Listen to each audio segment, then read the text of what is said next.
I find this question extraordinary. Objective diagnosis is the absolute foundation of sensible decision-making in a clinical context. Get that diagnosis properly in place, and then you can be rational as you proceed with treatment choice. It's often said the cornerstone of medicine is accurate diagnosis, and accurate diagnosis is needed to optimally treat our patients. And of course, functional urology is no exception to that. Urodynamics allows us to objectively and fully characterize the lower urinary tract dysfunction and identify the root cause of the symptoms the patients present with. So for me, this has two key benefits. One, it directly directs management. And secondly, it allows us to work out a potential or probability of success for the various treatment options, and allows patients to fully be informed when they're making these treatment choices. Of course, there are certain fields in functional urology where we safely apply empirical treatments without reaching the objective diagnosis. For example, in the case of overactive bladder syndrome. For example, conservative management with lifestyle changes, dietary modification, pelvic floor muscle training, or even oral medical treatment can be applied empirically. However, when we plan an irreversible treatment, empiric decision-making will not be enough. To my understanding, it is bad medicine. I don't think that functional urology may be considered differently from general medicine, actually. We want to understand the situation in our patients and then treat the situation consequently.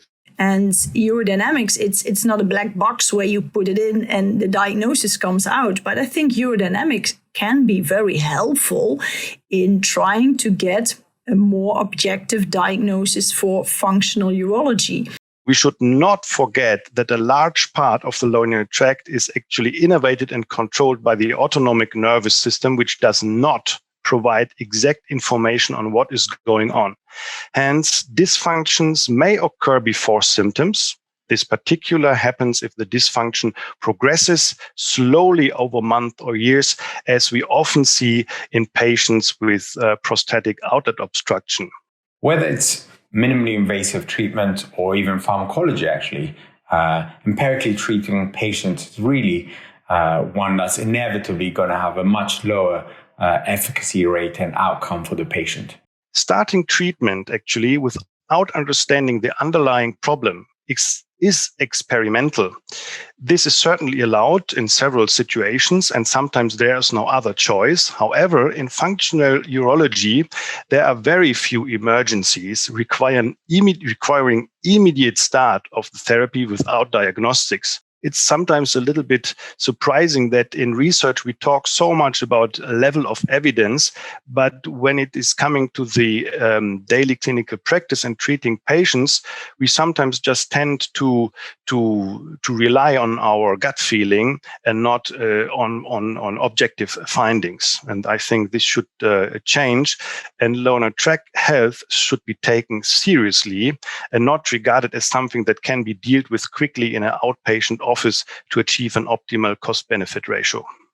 When we discuss true value in medicine, it's an equation of high quality and low cost.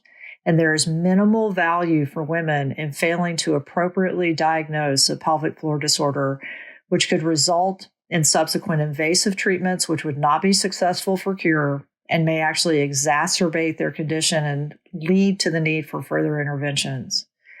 Our guidelines are clear that judicious use of urodynamics is indeed appropriate and should be employed when there is not absolute clarity in the diagnosis prior to any invasive interventions.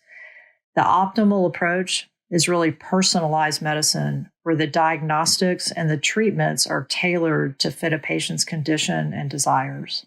If it was you or your family member, would you prefer the physician to use all the tools they have available to ensure an appropriate diagnosis before treatment?